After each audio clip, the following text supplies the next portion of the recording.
Hello, this is Larry Van Mersbergen, host of the Doctor Who Collectors Podcast. We recently learned of the passing of William Russell at the age of 99, one of the first companions, the first companion to fight Daleks, the first to enter the TARDIS with Jacqueline Hill, Carol Ann Ford, and William Hartnell. Only Carol is remaining from the original cast. This episode is dedicated to a Guinness Book of World Records holder and a great actor. I never got the chance to meet him, but I do have one autograph photo. So rest in peace, Ian Chesterton, science teacher at Coal Hill School. They all say, who is Doctor Who? Where is he from? What does he do? They wonder who is Doctor Who? So I ask you, who's Doctor Who?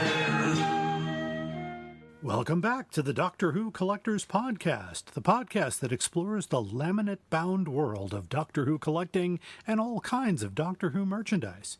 Sometimes just plain Doctor Who. Brought to you in part by Forbidden Planet and Bags Unlimited Incorporated. I am Larry Van Mersbergen, your host, and I've been collecting Doctor Who now for 43 years. Welcome to our 77th episode, celebrating Doctor Who collecting and much, much more. If you're just catching up with us for the first time, I opened one of the first Doctor Who stores in Chicago that exclusively served the Doctor Who fans in 1984 called Bundles from Britain. And we are mentioned in a wonderful book called Red, White, and Who, The Story of Doctor Who in America. Bundles from Britain lives on page 384, and you can find a link to buy this book on the front page of our website at drwhocollectors.com. We don't make any money on that book. We just want everybody to have a copy. We are part of the Direction Point Doctor Who Podcast Network, and you can find some great podcasts at directionpoint.org. And if you happen to be a Doctor Who podcaster, we would love to welcome you to join our great network of podcasts, including Time Streams, Police Box in a Junkyard, the Doctor Who Target Book Club podcast, Traveling the Vortex, and many more. For more information on that, and plus all the shows, go to directionpoint.org. Speaking of links, of course, every episode I include 2 great resources for collectors. And these are free, by the way, so it's always nice to get a free resource.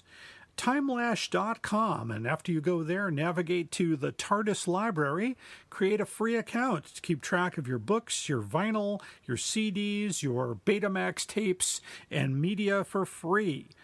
Thanks to Mr. Dan O'Malley for keeping that for free. So if you need to do some more in-depth research, or maybe something that the TARDIS library doesn't cover, then you need Howe's Transcendental Toy Box. And you can find that at doctorwhotoybox.co.uk. And of course, by Howe, we mean, of course, our good friend David J. Howe. Great resource for collecting.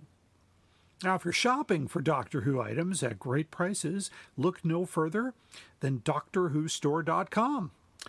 It's Alien Entertainment's web store, and they have everything you need and always running sales on various items. If you live in Chicago or the western suburbs, you can select free pickup from the store. And while you're there at the store, browse their incredible selection of Doctor Who and other media items. The Lombard location is open Wednesday through Saturday, and now also open in Logan Square. So you can visit alienentertainment.com for locations and store hours.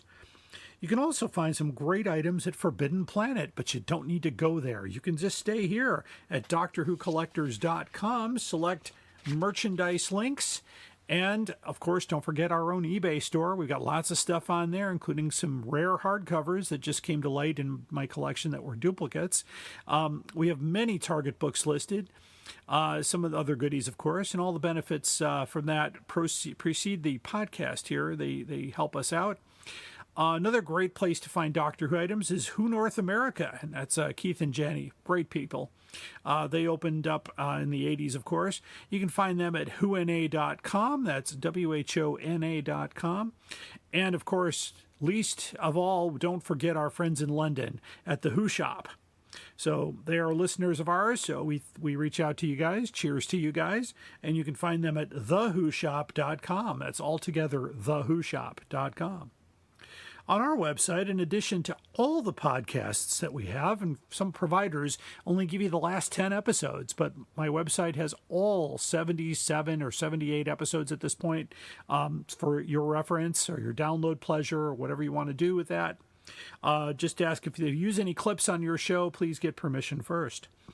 Also there, we've got the complete guide to Doctor Who classic hardcover books. I've been pointing that out to people who've been posting incorrect publication dates or incorrect information about the books, and trying to help people out.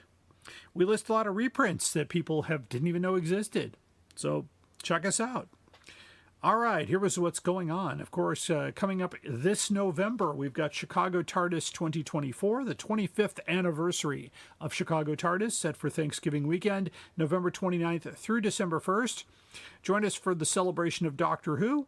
A lot of guests have been announced, so as of this recording, here's what we have. We have 3 doctors. We've got Paul McGann, Sylvester McCoy, and Joe Martin, the fugitive doctor, will be there. Also, to you Blake Seven fans out there, we've got 3 Blake Seven actors, including Jan Chappell, Brian Croucher, and Sally Knivet. And I apologize if I mispronounced that. Also coming to this show, our good friend, the CEO of Big Finish, Jason Haig-Ellery, and also our good friend Sadie Miller, and we had her on the program not long ago. She's the daughter of Elizabeth Sladen. Also there will be Sonny McGann, who is Paul's son and an actor on Big Finish. More coming soon as this anniversary convention is shaping up. And for the first time here, I'm proud to announce Doctoberfest Infiltrate is set for Saturday, October 19th, and so far tentatively at Who North America, their store. And if it does move to a hotel, we will update you. And so far as guests go, I am the first guest, so I will be there, of course, presenting my new panel for the year, which will be a living history of classic Doctor Who books from 64 to 96. So you can see some of these books up close that you've only seen photographs of. I have a lot of them. And you can experience this living history for yourself. Of course, if you can't make it to Doctoberfest, you will see it at Chicago TARDIS and EgoCon in Plover, Wisconsin, and Consinity 25 in the following April. And speaking of which, EgoCon is a new convention that was added to my schedule. It's on Saturday, August 17th from 10 a.m. to 4 p.m. at the Century Curling Center in Plover, Wisconsin. I am a guest there along with a few other folks so far, the full-size Daleks, and auction minis, vendors, activities, and things like that. A lot of charity auctions and things. So you can certainly take a look at that. Now, more information to that will be on our website. More to come. As I mentioned before, on our website, we have that classic hardcover section. And of course, I always hear many rumors about second printing or third printing hardcovers that people have sworn they've seen over the years. But we're always on the lookout for concrete proof of their existence. If you have a book that we claim does not exist, please contact me and provide some detailed photos, and I'd love to credit you on our guide. We love talking with collectors. If you want to share your story here or just contact me for details at drwhocollectorspodcast@gmail.com, we'd love to have you on the show. On today's show, these are popular episodes when I bring these out, but today I continue my series on Doctor Who classic hardcovers with the year 1984. And of course, joining me is the host of the Doctor Who Target Book Club, Tony Whitt. I'd like to thank our patrons. If you would like to see exclusive video material, including special video content and a lot of requests for the interview with Peter Purvis, and that's available on Patreon. So at the $15 level or above, you can access all of that material. To find us, of course, there you can go to patreon.com/Doctor Who Collectors Podcast altogether.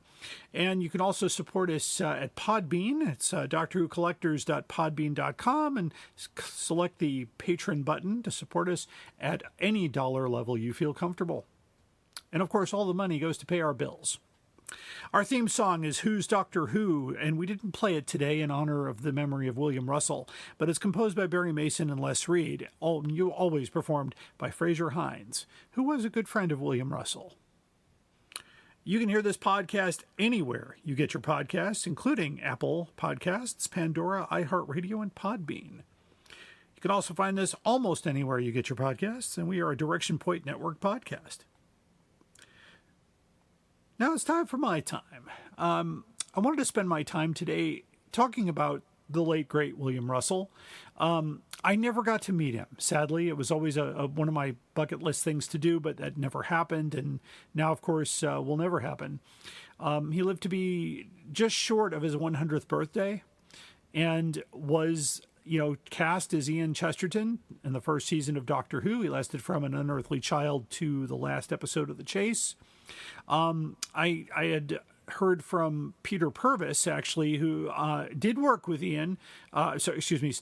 William, on the last episode of The Chase, as well as the first episode of The Chase when he was doing his other bit. But he said he was a great man and had a lot of respect for him. Of course, he did do many conventions in the UK and the occasional galley one in Los Angeles.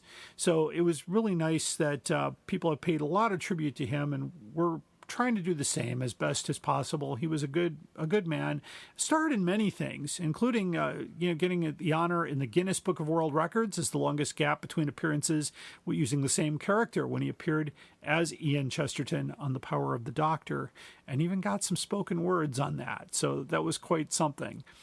And it really made us all tear up a little bit to see that group, that support group on that episode. It was really quite something. So it was really great. Now, when I first saw An Unearthly Child, which was at a convention in 1984, they showed it on a big screen in a video room. We were, of course, glued to the screen because we had never seen any William Hartnell stories. And it was just quite, breathtaking to see early Doctor Who and really understand what it's about. And I think that's sometimes lost on today's fans when people come up, the later generation of Doctor Who fans look back at those black and whites, there's mixed feelings about it, as far as, and they kind of tie your current set of experiences and values to that episode instead of remembering that it was 1963. Things were a little different. And of course, when I first saw it, it was only 20 years after the fact, so it wasn't that long ago. And I still enjoy watching it. In fact, we're lucky we can still watch An Unearthly Child here in the United States on BritBox, and I believe Tubi TV still has it as well. So, and of course, I've got the DVD in case all else fails. But I may even have the VHS somewhere, so we'll see. Any which way. It's just a great way to, every show has its beginning. The first episode of Seinfeld isn't that memorable either. But I liked An Unearthly Child. I really did. I thought, wow, it's just getting things going. And of course, dealing with, two strangers on the TARDIS doing time travel. And of course, the next adventure puts them with the Daleks. So that meant that William Russell was the first companion to tackle the Daleks. Last year at Chicago TARDIS, I got to interview Katie Manning, which, she's a dear friend. And she was the first companion to battle the Master, which turned into an iconic character. And that, it kind of involved quite a bit of applause from the audience on that. And she talked quite a bit about the late Roger Delgado. But I did get to meet Carol Ann Ford this past year as well. And I did have the unique opportunity to be in a big room with director Rachel Talalay watching The Star Beast with 800 people in the room at Chicago TARDIS. I sat directly behind Carol Ann Ford. My VIP membership comes in handy there. And afterwards, I asked her. I got to ask her, how did you feel about it? And she had some tears in her eyes and said she thought it was great. And I thought it was a good story. I really liked it. And how Doctor Who has changed in the last 61 years, for her. That was an acting role for her that she did for a while, but didn't want to get typecast. Now she's happy to go to conventions and be part of it. I asked the same question of Tosin Cole a couple of years ago when he came to Chicago TARDIS, and I said, so how does it feel now? And he goes, well, now I'm recognized. I used to come from the theater and go get a cup of coffee and no one would pay any attention, and now everyone's like, wait, you're with the Doctor now. So it's a whole different ball game. Doctor Who is a huge thing for actors. The more actors I talk to about it, the more I understand, that they feel part of a very small club of people that got to do this, and including people who had one-off appearances on Doctor Who. They were really happy to do it.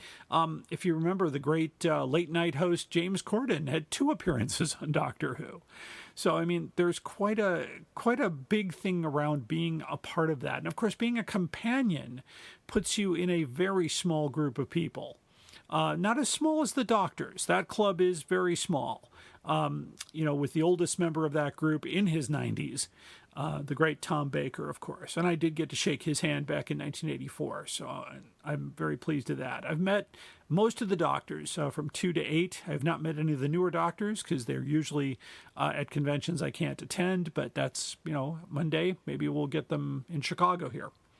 It's just a really important thing. William Russell is part of a group of men in the TARDIS, and I'm just trying to think off the top of my head. You had William Russell, you had Peter Purvis, and then you had Michael Craze, and then, of course, Fraser Hines, there for quite some time, and then there's a long gap to Ian Marter for a very short period of time, and then again to Matthew Waterhouse, Mark Strickson, and let's see, going into, that's about it until you get to Mickey. So Mickey and Captain Jack and Rory, of course, and Bradley Walsh's character, Bradley Walsh, Tosin Cole, all those wonderful people. If I left anybody out, of course, I'll hear about it, but I'm just doing this off the top of my head. But that's kind of where I'm at with this. I'm sad that another great Doctor Who actor has gone. And of course, I worry as some of my older Doctor Who friends are getting older in life, and we don't have a lot of time left with them. And the time we have left with them, let's have a great time. Because anytime you're at a convention with Fraser Hines, it's a party. And he will keep doing it as long as he can. So there you go. That's my time. Thank you for listening. After the break, of course, we will have our coverage of the 1984 classic hardcovers with Tony Whitt and the most outrageous offer. Until then, stay tuned. Hi, I'm Juliet. And I'm Nathan. Experience Doctor Who from the very beginning through a classic fan's eyes. And through the eyes of a new Who fan. Reminisce and relive those classic moments with Nathan as he offers fun insight. Or experience them for the first time with Juliet as she dwells on social issues, history, fashion, and the size of a flashlight. We're the Time Streams podcast. Find us on Spotify, Stitcher, or Apple Podcasts. You're listening to the Doctor Who Collectors Podcast. Keep collecting.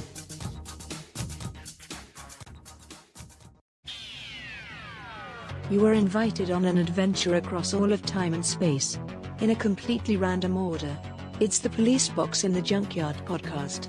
Jump in the TARDIS with your hosts, Eric Gulbranson, Asad Kheshki, and Matthew Kressel. Explore Doctor Who TV stories, audio adventures, and books, both novels and non-fiction. The Police Box in the Junkyard podcast. It's the entire Whoniverse on shuffle. The Police Box in the Junkyard podcast is a member of the Direction Point Network and is available about once a month wherever you find your podcasts. You are listening to the Doctor Who Collectors Podcast. Keep collecting. Traveling the Vortex. Are you ready to embark on an epic journey through time and space? Join the thousands of Whovians around the world who've discovered Traveling the Vortex, the ultimate Doctor Who podcast for die-hard fans and curious newcomers alike. Every week, we dive deep into the Whoniverse, discussing the episodes, theories, and hidden gems. We dissect the Doctor's adventures, share behind-the-scenes stories, and explore the legacy of this iconic show. Traveling the Vortex brings fans together, fostering a global community of Whovians. Whether you're a fan of classic or new Who, there's something for everyone. Join us on this incredible journey as we unravel the mysteries of time and space. Don't miss out. Subscribe to Traveling the Vortex today on your favorite podcast platform. Traveling the Vortex. Your ticket to adventure awaits. Traveling the Vortex is a proud member of the Direction Point Podcast Network. You're listening to the Doctor Who Collectors Podcast. Keep collecting. the vervoids are probably the best dirty joke in Doctor Who. They're hermaphroditic plants. A lot of plants are. So there you go. That's it's based on science. No, they'll ship anything. There are probably 11 and handle shippers out there. You just have to drill a hole where his mouth is, and you're all set. You know he needs the room. I've seen it in pictures. I'm not saying you're not a fan. I'm saying you don't know what the fuck you're talking about. Doctor Who gives a drunken Doctor Who podcast for the end times. Up there is the scanner, those are the doors, that is the chair with the panda on it. Sheer poetry, dear boy. And now it's time for the main story on the Doctor Who Collectors podcast. This is a continuation of our coverage of the classic Doctor Who hardcovers that we have done over several episodes. In fact, over several years. We've covered 1974 through 1984, so a whole decade, with the imprints of Universal Tandem, which were Alan Wingate, Longbow, and W.H. Allen, all of which no longer exist. We start now in 1984, where W.H. Allen is the only imprint used for the Doctor Who line, and not a robust year with 11 books being published, which was the same as the previous year. Also in this batch is one mysterious American hardcover that managed to slip by all of the merchants back in the day. So this is compared only to 10 Target paperbacks with new stories with no reprints this year. So again, if you're catching this podcast at the beginning, a brief history here. In 1975, Universal Tandem was sold by UPD to the British conglomerate Howard and Wyndham. And the company was renamed Tandem Publishing Limited before being merged with the paperback imprints of Howard and Wyndham's general publishing house, W.H. Allen, to become Wyndham Publications in 1976. I hope you're all taking notes out there.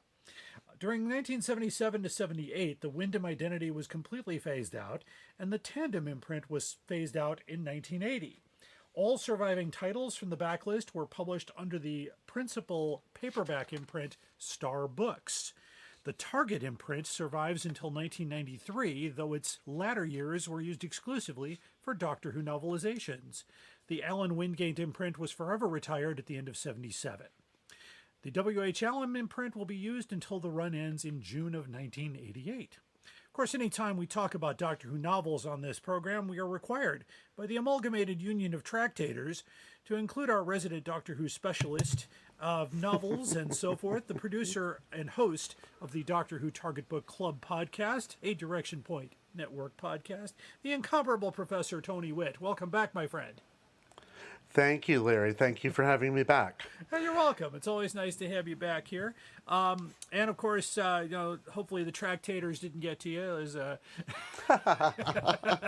Well, this would have been the first year that they did. I true. actually have a story about 1984. Okay. Yeah.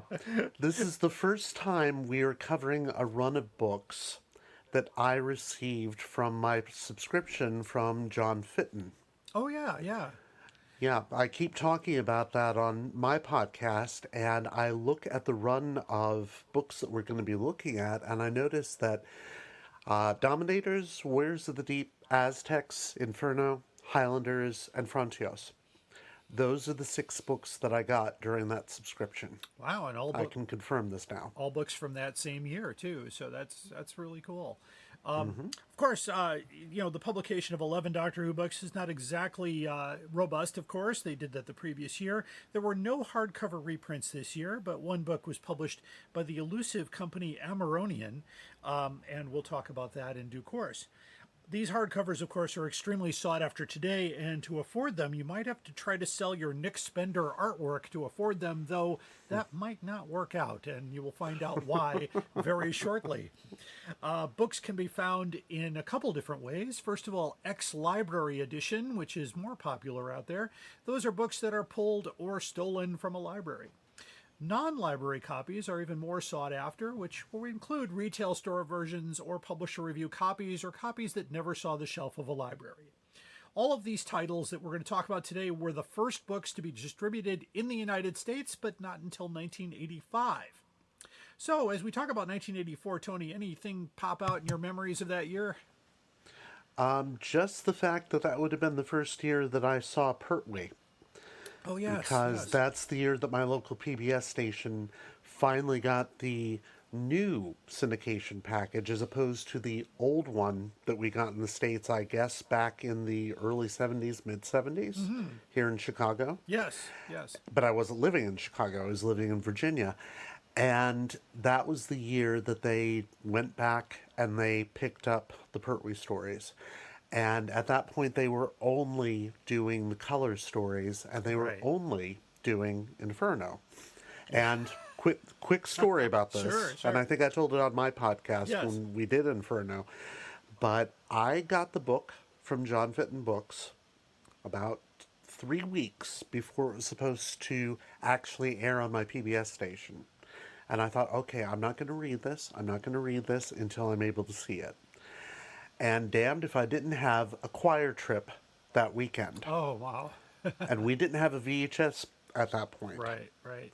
So I was hoping, praying we would get back from this trip in enough time for me to see at least part of it. And sure enough, I only got home in enough time to see the last 15 minutes.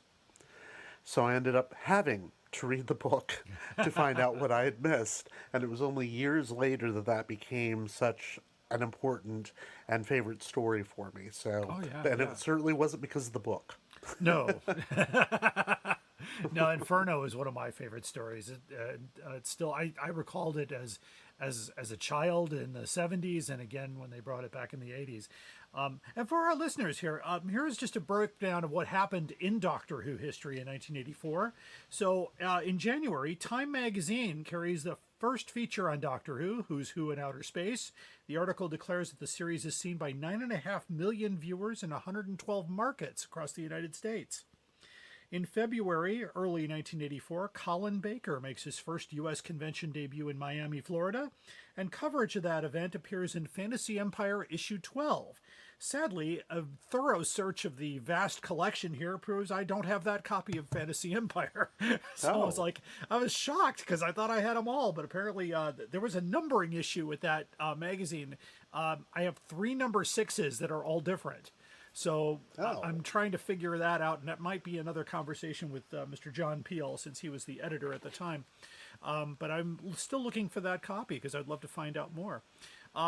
Later in February, the February 18 issue of TV Guide has another article, Who Has 2 Hearts, 13 Lives, and 6 Faces. This states that Doctor Who is seen in 112 markets, as was cited earlier by Time. With all of the John Pertwee stories now fully cleared for U.S. syndication later in the year, as Tony just told that story, the BBC begins the process of clearing the existing 15 Hartnell and 5 Troughton stories. 5 Troughton stories still makes me depressed hearing that back then. Yes. With so few black and white serials complete, the BBC begins to actively contact overseas TV stations in the hope of finding some of the missing episodes with which to increase the available packages. By the end of the year, they do get some success. In April of '84, plans to film part of season 22 in New Orleans completely falls through, so instead they'll be moving the 2 Doctors to Spain. And I have a quick story about that, because I remember in early 1985, a close friend of mine in high school came to me and said, "Larry, I got to talk to you. When do you have lunch?" And so he sat down with me. He says, "You're not going to believe this. My family and I went to Spain for our vacation. And we decided to go to Madrid, and we were staying in this small hotel. And so as we were coming in, we saw these guys with cameras and with things like that. And so we were in an elevator, and I asked, are you guys filming? Are you guys from Hollywood?" And someone said, "No, we're better. We're British." And based on his description, he was speaking with Fraser Hines. Of course he was. So I said, "Oh my gosh." So he shared with me the couple of photos he took of the set, because it was near this church that they were filming. And I thought, wow, that's great. Of course, it would be a while before I'd see the 2 Doctors. But that was quite a story about that. Going on to June of '84, another issue of TV Guide has a review by Robert Mackenzie, which basically declares the series to be cheap and tacky, but easy to get hooked on. So he starts off bad, but comes out okay there. In October of 1984, Marvel US commences reprints of Doctor Who magazine comic strips, picking up from where the 4-issue canceled Marvel Premiere series left off in '81. The comic runs for 23 issues between October 84 and August of 86, and that would be this one. Of course, this is the Star Beast, which we know gets made later on. So they ran 23 of those issues from Marvel in the United States. For Resurrection of the Daleks, Lionheart was sent different versions of the episode, including undubbed first edits, including 25-minute cuts of parts 1 and 2, with the latter missing music and sound effects, and several other extra and extended scenes, plus 2 45-minute edits, with which the second was missing music and sound effects. So Lionheart created its omnibus movie versions by combining the 2 edits, and a few years later, corrected versions with the missing audio were supplied.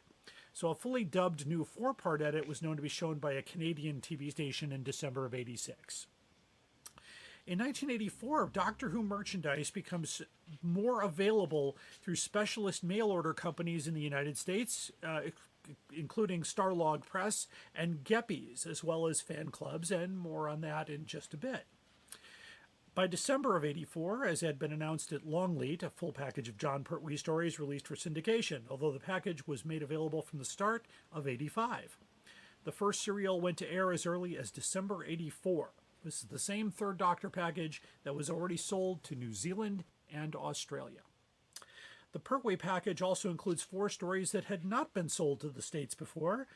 Since episode 3 of Planet of the Daleks was in black and white, the BBC provided an edited version of recut episodes 2 and 4, making the story into a 5-part serial, which I remember back then watching that going, how did they get out of the cell? Right. Because I was like, wait, they were in it. Wait, hold on. Of course, we didn't know, just the limited knowledge we had back then. I was like, wow. Invasion of the Dinosaurs was also re-edited because episode 1 was in black and white. So the titles were recaptioned part 2 and renumbered and all that. What a pain that must have been. So the story was issued as a 5-parter. Speaking of which, as a Doctor Who fan, I don't think we would have cared if the episode faded into black and white and then back to color again.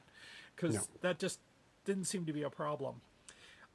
In December of 84, K9 and Company was aired at Christmas, although not widely sold. It was offered by Lionheart to the United States as a 2-parter, but nobody took them up on it, as it was never aired in the United States. So there you go.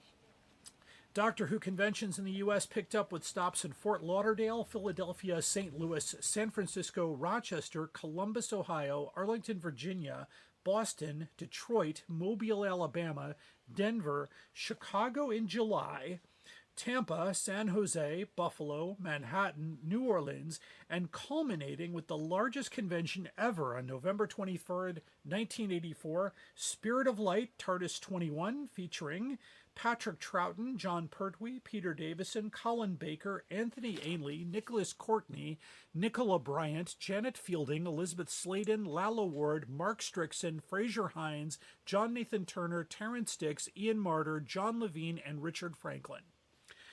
The meaning is the reunion of Doctors in season 21. This was the famous convention in which the water pistol fight broke out between Patrick Troughton and John Pertwee, for which I had a front row seat for, because I was at that show. And a quick story about that, too. Our fan club went to that as spectators, and it was a lot of fun. I actually met Mark Strickson at that convention, and last year at Chicago TARDIS, he came to me and said, did we meet before? And I said, yeah, back in 84. I said, I remember you. I was like, really? And he came up with part of the conversation we had. I said, wow, that's a good memory, because this is the second time I've seen you. Yeah, absolutely. That was wild. I did remember when I spoke with Elizabeth Sladen, I noticed she was visibly pregnant at the time. So when I interviewed Sadie Miller on the podcast, I said, well, actually, we have met before, but you weren't aware. I met your mom while she was pregnant with you. And so she was like, yeah, that's right. She traveled with that. I said, yep, she sure did. And of course, some of the actors here are no longer with us, and this is it's where I shook hands with Patrick Troughton, and when you saw Pertwee in 84, I literally saw Pertwee in 84. That was such a cool show. And of course, a few memories for myself. 1984 was a very pitiful Not a pitiful year, although it was the year of Big Brother, I remember. That was the... It was a very pivotal year. This is how we bounce back from those mistakes, folks, in the podcast world. In 1984, I had accumulated so much Doctor Who merchandise as a collector. For the last 3 years I've been doing it. I had contacted people in the UK via pen pals. Nobody knows what that is anymore, but that's when you write letters to folks and they write back. And it was really kind of cool that they were able to go to the used bookstore, buy a bunch of stuff, send it to me, and I would reimburse them for basically their cost plus the postage. And so I had so much that I could open a small store. So I formed a company called Bundles from Britain. In early 1984. I was 15 years old at the time. And I thought the idea was I was going to take the items from fan club to fan club. So I got out my list of fan clubs and I called a bunch of places and got tables set up at different places all throughout the suburbs. Of course, it was my stop at the many companions of Doctor Who that kind of changed history here. And I became a member of that fan club. That was a very, very robust club in the 70s. But my second customer, who bought about $100 worth of Target books from me, pulled me aside later and said, "Hey, you've got something here." And that person was Gene Smith. So the rest, as you say, is history. So that was what happened there. And you can find out a little bit more about it in Red, White, and Who, the story of Doctor Who in America. In fact, the teaser here is my next episode of this podcast. I'll have Stephen Warren Hill on the program to talk more about that book. So going on to the books now. In 1984, of course, all Doctor Who hardcovers will be W.H. Allen hardcovers, printed with laminated covers, all using the Sutton logo, or neon logo as we call it, in various colors. All of these books were distributed and sold in the USA, I think with the exception of one, through my shop, Bundles from Britain, as we bought out the entire stock from Lyle Stewart. Lyle Stewart citing poor sales. And so we start in January 1984 with Doctor Who Snake Dance by Terrance Dicks. The cover is by Andrew Skilleter, 3,000 copies printed. The book had a price of £5.95, which in today's dollars would be $23.43. In the US, the price was $14. For the first time, the paperback would not be released until 3 months after the hardcover. The original audiobook was set to be narrated by Matthew Waterhouse, but the company Audio Go went out of business in 2013. The 2021 audiobook is read by Peter Davison. This and the next book incorporate Peter Davison in the logo. This was to keep focus on the current Doctor, but however, the excessive cost of doing that made the cost of the book higher than the actual retail price of the book. So they stopped doing it pretty quickly. The book's not too hard to find, but you could pay about $100 or slightly more for a copy in non-library edition. This book, of course, was part of that U.S. distribution. My copy happens to be the copy from 1985, and the binding is still pretty tight on this. So this is not too long ago for you guys, Tony. So what did the club think of Snake Dance? That was episode 137. And Dalton gave it a 3. Allison gave it a 2, which was actually kind of high for her. Yeah. And I gave it a 3. We all thought it was very straightforward, not a great book, but I think it was that unfair comparison to Kinda. Yeah. Because even though Terrance Dicks obviously had no idea what he was doing with the script there, they could see that there was something really special about the story that was shining through in the prose, whereas Snake Dance, not so much. No, unfortunately, but I did enjoy watching the show. I mean, it was, I believe, one of the early appearances of Martin Clunes. Yes. So playing a role in Doctor Who, but yeah, and it's one of the first hardcovers I ever got because we got these in bulk. I mean, I couldn't imagine until years later, knowing the sales were so poor that they dumped them all in the United States and nobody wanted them. Now everybody wants them. Right. So next book here, we move on to February 16, 1984. And you'll notice, folks, I'm getting more specific with the dates because as we get further along, we now have better information on when these books actually got published. So the next book we have is Enlightenment by Barbara Clegg. The cover is by Andrew Skilleter, and 3,000 copies were printed. This book was included in the U.S. distribution. The logo, of course, incorporates Peter Davison once again, as mentioned before, but this will be the last book that incorporates Peter Davison's logo as the cost exceeded the price of the book. Prints of Andrew Skilleter's cover are still available from his website at andrewskilleter.com. This also appears in the 1987 Who Dares calendar that Andrew did. The audiobook was released in 2020 with Stephen Pacey doing the reading. And if you don't remember who Stephen Pacey was, he played Del Tarrant on Blake 7. So there's not much more about it. This book is not terribly rare and can be found for about $50 to $60 in mint condition. And since this is really close back to the other one, what did the club think of Enlightenment? That would have been episode 140, and all three of us gave it a 3, mainly because we all kind of liked it, but Allison liked the entire trilogy. Okay. Dalton, by that point, had become tired of the Black Guardian, because why wouldn't you? And I was expecting more from Barbara Clegg. I was really expecting that one, especially since it was the first book in story order novelized. Well, no, that's not true. I was about to say it's the first book in story order novelized by a woman, but I think it's actually the other way around. I think it's the first one done by a woman in publication order, because we'd already had Celestial Toymaker. Right. So, yeah, it was 3s across the board. Nothing to write home about, but nothing horrible either. That's good. I wanted to point out, too, this is the book that caught my attention back in the day because as we were preparing orders for the 1985 convention, on the back they listed titles that were also available, and I noticed Doctor Who Dalek Omnibus. Now, we've talked about the Dalek Omnibus on previous episodes, but I was like, wait a minute, we didn't get any of those, did we? And so we contacted Lyle Stewart, and they told us that, oh, we're so sorry, that book not available to you in the United States. Even though they published roughly 30,000 of those Dalek omnibuses, because you can still get those for roughly $20 new.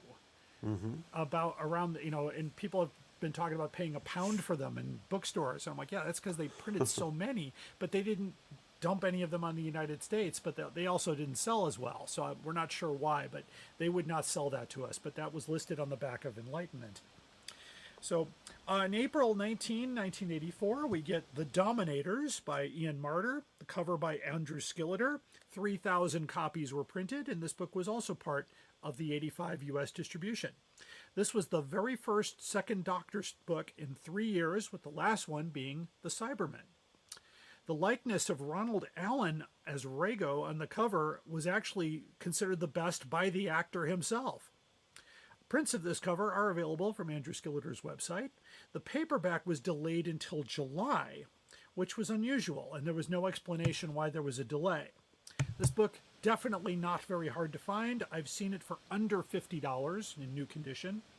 And so this goes a little bit further back for you guys, Tony, but what did you guys think of Ian Marter's Dominators? That would have been episode 43.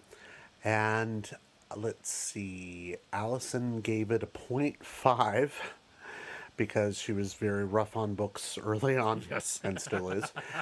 Dalton gave it a 2, and I gave it a 2. And mainly that's because we had already read some Ian Marter by that point, and we all agreed it was not great Ian Marter, though we also agreed that given the source material, there's not much you can do with it. It's not a great story by any means necessary. So we figured, yeah, that's actually being kind by our standards. Okay, and I also wanted to point out again, like I mentioned on Enlightenment, we had that list of books on the back that included the Dalek Omnibus. This was the very next book, and the Dalek Omnibus was no longer listed on the back. So all the other books are listed. So I was a little bit, that always raises an eyebrow when they're trying to market other things, and the book that they printed so many of and didn't sell isn't there anymore. But moving forward, May 24th, 1984, we get Warriors of the Deep, by Terrence Dix with a cover by Andrew Skilleter. 3,000 copies printed. This book was sold in the United States in 1985 for $12.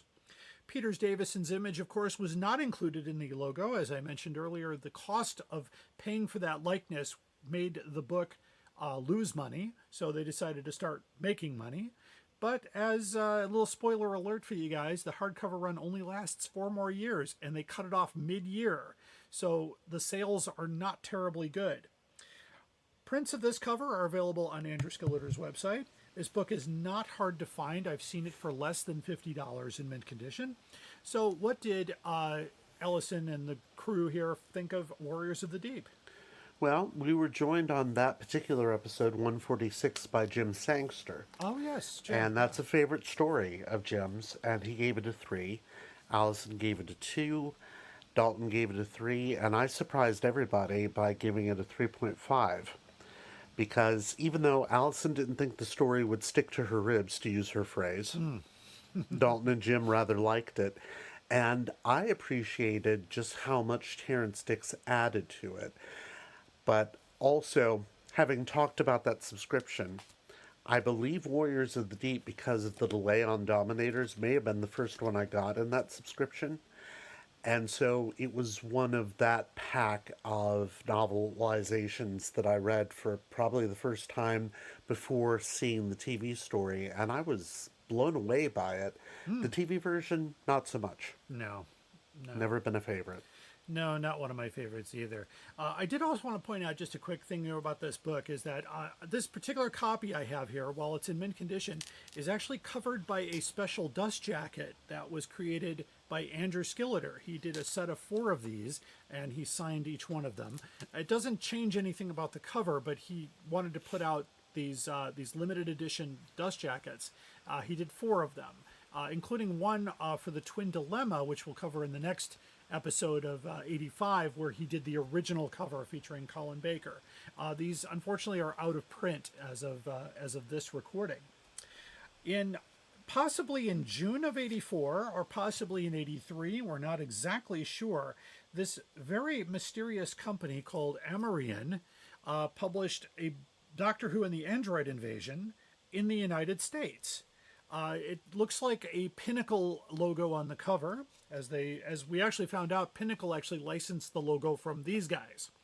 So that would explain a lot there. The price is completely unknown, but according to the book, it says 80 copies were printed, and there is absolutely zero evidence to support that.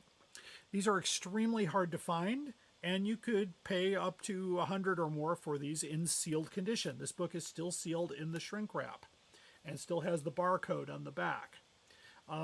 But there's no need to catch a review on this. We've reviewed the Android Invasion, so if you want to catch that review, that would be Target Book Club episode 86, which features Danny Horn.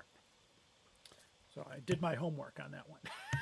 I'm so glad you looked that up for me, because I would have forgotten that. Yeah, I thought, well, I don't need to do the review twice, but still, it's one of those books that I thought, when I finally got a full set of these Ameronian, Aeonian books, I was like, people still, especially when I have pictures of my shelf online, are like, wait a minute, what is that book? I've never seen that book before, especially outside the United States. And as a dealer from 84, we didn't know about these. And, of course, no internet back then, no way to search it or anything like that, but these were just not made available to anybody. And if they appeared in bookstores, we don't know. It's really quite, just a head-scratcher. Moving on to June 21, 1984, we get Doctor Who and the Aztecs. Actually, not the and, it's just Doctor Who, the Aztecs, by John Lucarati. The cover is by Nick Spender. 3,000 copies were printed. This book was included in the 1985 USA distribution, and this was the first historical story since 1973. And just a quick little note about this: in 1964, we had The Crusaders published by Frederick Mueller and Company. In 1974, we had The Crusaders published by White Lion. And in 1984, W.H. Allen prints out The Crusaders. So every 10 years, you got a Crusader. So there you go. A collector sold Nick Spender's original painting in December 2016 and got £175 for it. The asking price was £300. Oh, boy. So zero demand for his artwork. The audiobook was actually read by William Russell in 2012. This book is not very hard to find, as opposed to the previous two versions of The Crusaders, which are very difficult to find. So you can pay a little less than $50 for this in mint condition. So this goes way back for you, Tony. So what did you guys think of The Crusaders? Episode 6. 6? Wow. Yeah. Sheena Anapera was still with us then. This was back when we were doing weird integers for our ratings. Okay. She gave it a 3.65. Dalton gave it a 4, and I gave it a 3.8. We liked it, and it's actually quite odd for me to give Lucarati a high score, as we're going to find out later on. But yeah, this is one of the Lucarati books that I actually do enjoy, and it was one of the few novelizations that the TV story actually lived up to. So they really do complement each other quite well. That's wonderful. I've actually read The Crusaders because it's one of the first books done by Target back in the day, and I did enjoy it. I did want to point out, though, that like I mentioned in the previous WHLN books, they listed a list of upcoming titles. This book does not list any, so they stopped doing that. Not sure why, but that was something that I noticed in the publishing aspect of this book. Of course, all my books are from that time period. They're all in mint condition from 1985. I've had them for many, many years. So the next one, we go to July 19th, 1984. We get Inferno by Terrence Dix. Cover by Nick Spender, and 3,000 copies were printed. Also part of the USA distribution. 2 different sketches were done for the cover, but they couldn't get permission from actor Ian Fairbairn, who played Bromley. He's one of the green guys. And so they made the choice clear and did the other green guy. So in 2011, the audiobook was read by Carolyn John. Not a very hard book to find, and no information about the cover art on this one, whether it was sold or not. But you can find this one for a little bit more money for some reason. It's been ranging from $75 to $100 in mint condition. So again, this one of your favorites, Tony. So how did the club like this one? Well, that was episode 53, and it's very meh. The book is very meh. That Allison gave it a 2, Dalton gave it a 3, I gave it a 2.5. And our joke about it was that it's not bad dicks, not great dicks, just meh dicks. And we noted in that episode that if he had written this in 1975, which was the same year that he was doing novelizations like Spearhead from Space. Right. It would have been a stronger book. It would have been a much stronger book. Instead, 1984. So, not quite sure why that happened. But it does not live up to the visual story, because even though I kind of liked the book when I read it back in 1984, when I saw the story, I was blown away, and still am. I have a very personal connection to that story, so to be disappointed by the book of it is kind of a letdown. Oh yeah, that is disappointing. Inferno is one of my favorite TV stories. I saw it in 1975 when they aired it in Chicago, and I saw it again when they brought it back in the mid '80s. The story is it's just a really good story, and that whole first season of John Pertwee, where he's trapped on Earth and has to deal with things that come to the planet or about the planet, were just so well written. And the story about the early books from 1973, just to remind our listeners about that, there were a lot of titles that were put forward. But if you remember, in 73, they only did 2 books. They did Auton Invasion and Cave Monsters. And in 74, they did 3 Doctors and Planet of the Spiders. They had plans to do Day of the Daleks and the Doomsday Weapon with the original Achilles artwork, and they decided, nah, we're not going to do that. So that's why those books got delayed until the writer's strike in 1981, and they were able to put out old books without having to worry about the writers. So just disappointing that it didn't get written sooner. August 16, 1984, we get The Highlanders by Jerry Davis. Another cover by the great Nick Spender. 3,000 copies were printed, and this book was included in the 1985 distribution. It was very unusual, but Nick was permitted to use the likeness of Fraser Hines and William Dysart on the cover. Those are the two people pictured. It is not known if they were paid for it, because when I asked Fraser about it, he couldn't remember. Nick's original painting, again, went for much less than the asking price. The original price was £300, got whittled down to £120. In 2012, the audiobook was read by Annika Wills. Now, there's a big story behind that. Fraser opened up to me and said he was very disappointed as he lobbied very hard to do the audiobook for this. For instance, he could do all the Scottish and do Patrick Troughton's voice very well. And he was very disappointed when they never got back to him. And they just gave it to Annika Wills. He has no ill will to Annika, of course. They still remain good friends, but he was just very disappointed about that. It's one of the most popular Target books, since none of the episodes exist. My copy is signed both by the author, Jerry Davis, and Fraser Hines. And you can find this book in mint condition for a little under $50. And if you do get a copy, you might want to take it to your convention and get it signed by Fraser. Unfortunately, Jerry Davis has passed on, but that's the signature of Jerry Davis in the back. All right. So, Tony, what did you think of the Highlanders? Well, that was episode 30, and we had both Jenny Ingersoll and J.G. McCrory on that one. JG gave it a 3.5. In fact, I think that's the first episode he did with us. Jenny gave it a 3, and I gave it a 3.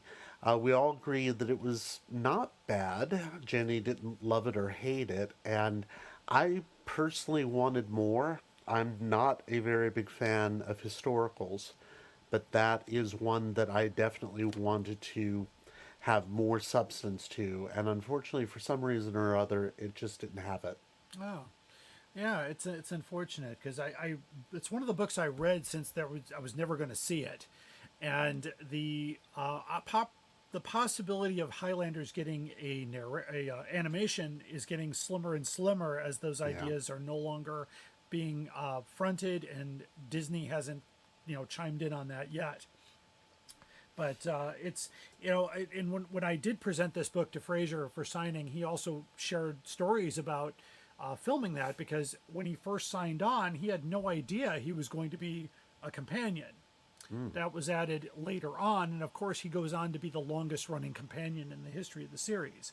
So something he still lords over other companions. So of course. And you'll probably, I can't say for sure, but you'll probably see him at Chicago TARDIS this year because he really felt bad about missing last year. So next we get Tractators. September 20th, 1984, we get Frontios, or the, by Christopher H. Bidmead, with a cover by Andrew Skilleter, 3,000 copies printed, and this book was, of course, included in the 1985 USA distribution. Prints of the cover are available from Andrew's website at andrewskilleter.com. The audiobook was released in 2015, read by Christopher H. Bidmead. Not much more to say to that except Tractators. So the book is not hard to find. So you can get all the Tractators you want for about $35 and mint condition. So I know I actually listened. I remember listening to your podcast on this and how much your group really loved the Tractators.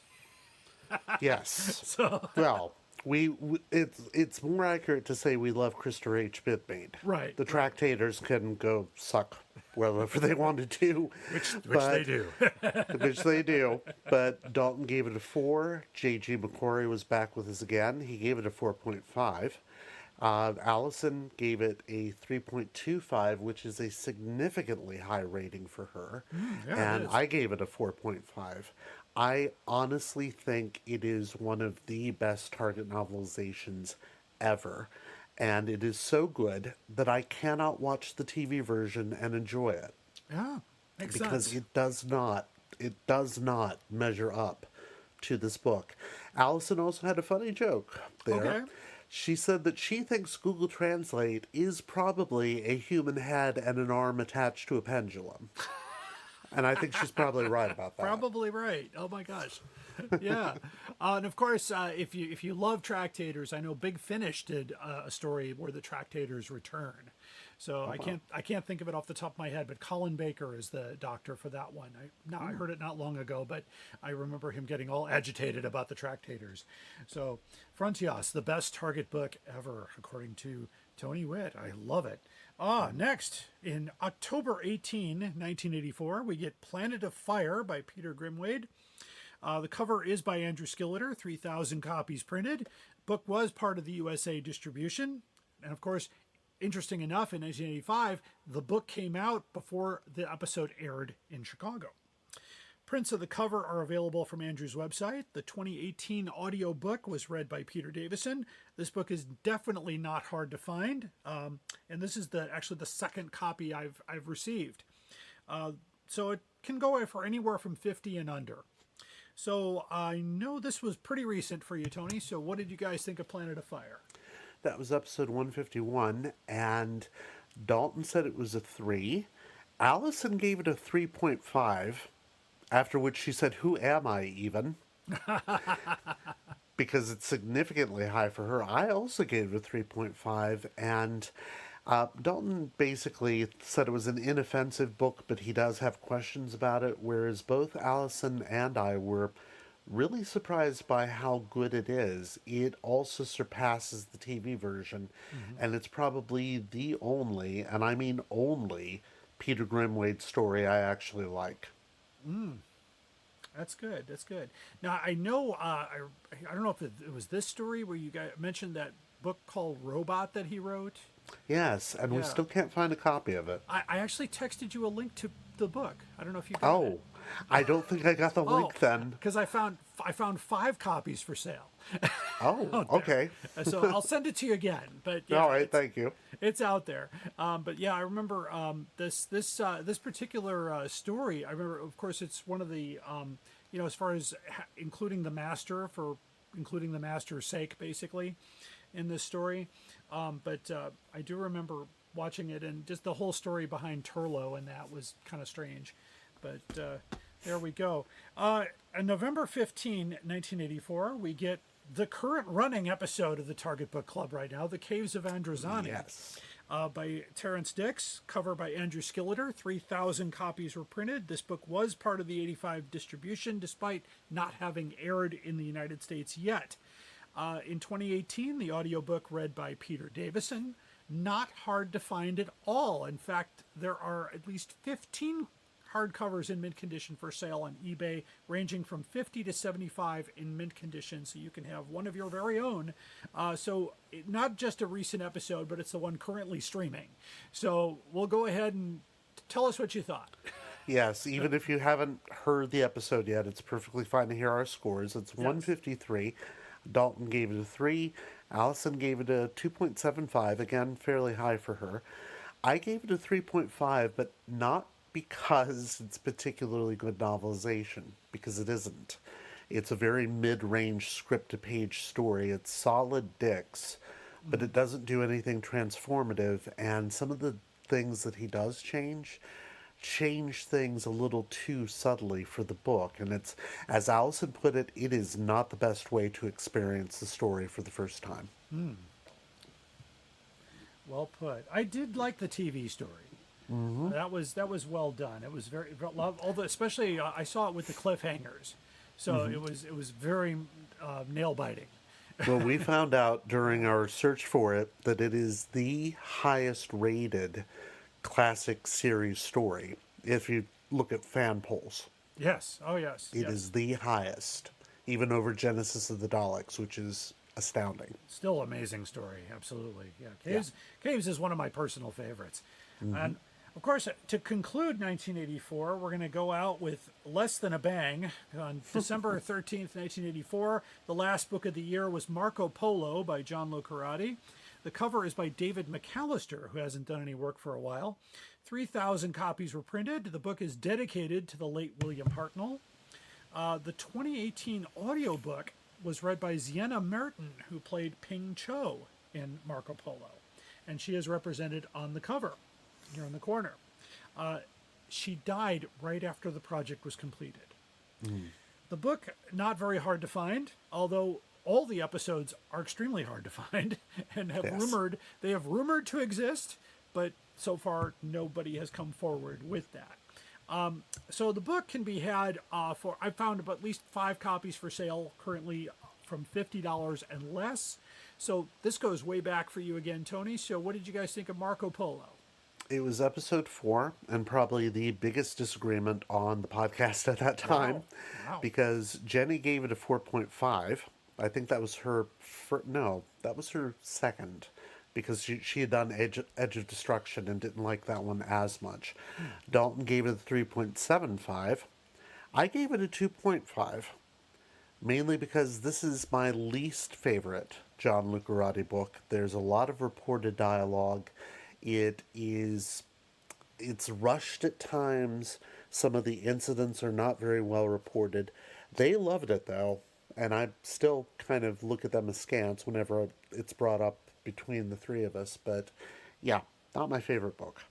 Yeah, and I can tell you that this book didn't sell very well, even for us, because you can still buy this book from Alien Entertainment, as he has copies from that original inventory still for sale. Wow. At least 20 of them. I think he said, I think I got 20 of those sitting back there. They're just not moving. So anyway, just to kind of point that out, why did all these books come to the United States? Well, sales of hardcovers were very weak in the UK and Australia. And so all the overstock was sent to Lyle Stewart in New Jersey to see if they could pawn them off on bookstores. Well, the bookstores didn't like the high price. So they were like, no, we weren't going to do that. So when we made our Target book order with Lyle Stewart, they actually volunteered and said, would you like some hardcovers? And we thought, yeah, why not? We didn't know better. Little did we know that they sent us every hardcover that they had. I believe it was 15 boxes. I made that number. That number jumps out at my head, but it maybe more or less. I just remember getting a call from Gene Smith to say, "Can you get over here?" He lived in back then. He lived in a basement apartment on the west side of Chicago, and getting those down the stairs was no easy task. But anyway, no bookstores were interested, so we had them, and most of the books sold here for $12 to $15. Some of these titles are still available at DoctorWhoStore.com. Sales will continue to weaken, and after 1985, no more hardcovers were sent to the USA, except in 1988, for some strange reason, 50 copies of The Smugglers were sent to Lyle Stewart, in which all 50 copies were bought by Alien Entertainment. So that takes care of the 1984 hardcover books. If you'd like to own a set of these, it's not impossible. This may be the first year I've told you that. So I do own a complete set in mint condition. So a set of these books will cost you a roughly estimate of $710, which is a lot less than, let's say, the 1981 run, which ran over $4,000. So this is a lot cheaper than the previous year. So my advice to all of you, if you're looking for these books, whenever possible, negotiate. In this case, these books are not very expensive, so you should be able to get a set in mint condition without breaking the bank. You can find books at Abe's Used Books, Books A Million, or online at DoctorWhoStore.com. You might get lucky on eBay, but beware of artificially high prices. Watch the Facebook groups. There are respected sellers out there like Dale Santos, Jonathan Ruffle, Luke Ashby, and David Russell, and a few more. And sometimes you can find these at Who North America. They just had a batch of hardcovers come through. As of this taping, DoctorWhoStore.com has the following in stock. They have Enlightenment for $175, Planet of Fire for $75, Caves of Androzani for $65, and the Highlanders for $120. Prices set by the store did not affect my assessment of the average prices and determine value, because I use sold values to determine that. So you can visit DoctorWhoStore.com and get them while you can. My special thanks, of course, to Tony Whitt, host and producer of the Target Book Club podcast, available on SoundCloud as well as other providers.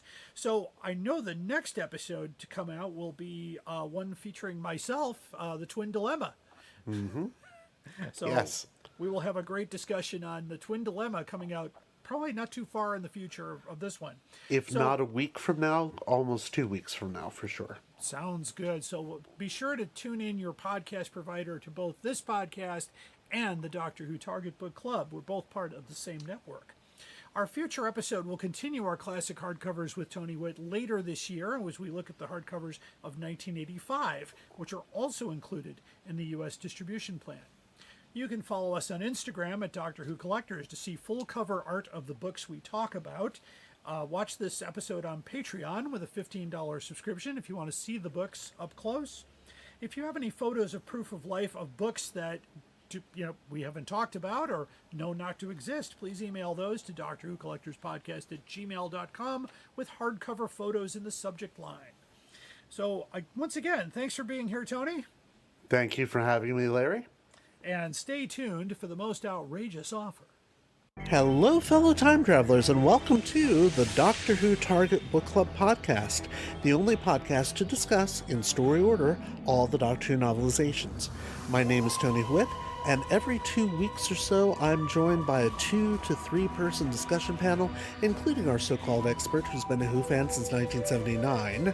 That would be me. We also get the views of intermediate, casual, and novice fans who either have never seen the show or who have never read these books until these podcasts, including Dalton Hughes and Alison Fitz-Seyfried. You can find us on iTunes, Stitcher, or wherever you find good podcasts, or even ones like ours. You're listening to the Doctor Who Collectors Podcast on the Direction Point Podcast Network. Keep collecting.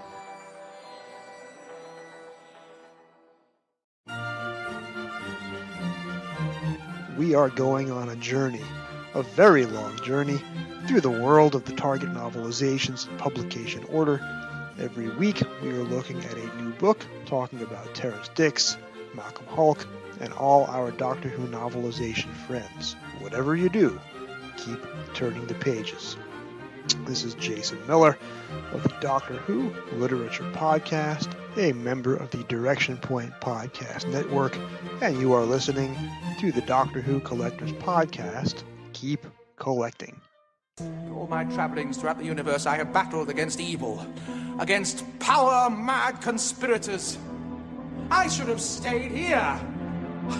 The oldest civilization. Decadent, degenerate, and rotten to the core. Power-mad conspirators, Daleks, Sontarans, Cybermen. They're still in the nursery compared to us. 10 million years of absolute power. That's what it takes to be really corrupt. And now it's time for the most outrageous offer. The most outrageous offer is a Doctor Who item or Doctor Who related item that appears to be priced way too high for its own good. And these come in quite a bit. I get them through, Facebook, through Instagram, through email, and some of them, of course, I have to kind of go, well, maybe, because that's the only one I've seen out there. If there's one of a kind out there, I'm going to let it go because unless a second one pops up, it's not that outrageous. However, the person sometimes, who's listing the book will go, whoa, maybe I'm a little too crazy here and I need to bring it down. But today we have one here that I'm going to declare outrageous only because you can get it for quite a bit less. And even quite a few less prices are also a little outrageous. This is a new adventure book. Of course, it's called Christmas on a Rational Planet by Lawrence Miles. It was published in 1996, of course, Virgin Books. And I've got a copy here that is used. Doesn't have a lot of information on it. It just says very good condition. The seller here is DSM Books out of Liverpool, United Kingdom. And this is from Abe's Books. So their asking price here, of course, shipping to the United States, $31.98, which I get $1,564.95. Now, in most cases, the odd number would be a thing, but I believe the original price of this here in British pounds, so let's see, it would be £1,223.37. So who knows how that seem to go here. But anyway, this paperback is certainly not worth $1,500 in any stretch. The other thing I noted too, whenever I'm in, get a link to a books, they usually said view all 6 copies of this book. And so the lowest priced copy here, which is in good condition as well, is $125. That's probably a little closer to what is reasonable, but then after that it goes up to $206 and then $263 and $295, and there's even one for $500. Crazy. I did a little search on eBay and I found a copy here, and there's a couple of these for $49.95 on up.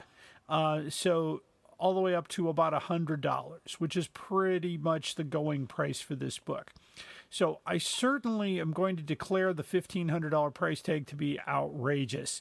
And of course, we will have screenshots and links on our webpage as long as they are active. Sometimes after this episode, they disappear. People contact them or they barrage them with messages saying, hey, this crazy price, you made the podcast, and I do that. I'm not trying to disparage the sellers. I want to get that right out of the way here. I'm just trying to educate folks that the reason that they put these prices out there is they expect to get it. And I think you have the right to say, no, I'm not going to pay that. I've been lucky. I always look for the lower price. I always look for a better offer. And a lot of times, I have friends, of course, in the industry. After doing this for 40 some odd years, I have dear friends that are in the industry that will cut me a good deal if they know it's for me. Because I'm not trying to turn it around for a quick buck. I'm trying to keep a little museum going here. So it's important that we understand that. Of course, there you go. That's our most outrageous offer. If you find a Doctor Who item, I couldn't talk, a Doctor Who item that is way above the mark, although nothing has ever reached our $1 million calendar yet, but that's okay. There's still time. And you can send that to me at drwhocollectorspodcast@gmail.com. Include full links and photos if you can, and then we'll investigate the offer. And if it turns out to be outrageous and you'd like to be thanked on the program, just let us know. In this case, it was an anonymous request, so we will, of course, honor that as well. There we go.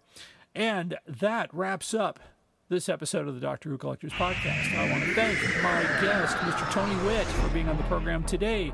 And, of course, check out the Doctor Who Target Book Club. I am on the episode for The Twin Dilemma.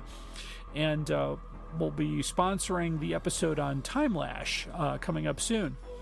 So what's coming up next? Well, our next episode, we've got to sit down with Stephen Warren Hill. He is the program director of Chicago TARDIS, but more importantly, the principal author of Red, Right, and Who, The Story of Doctor Who in America, a book I mention on every episode of the podcast. So we have a really great discussion to put to you for there. So until then, keep collecting.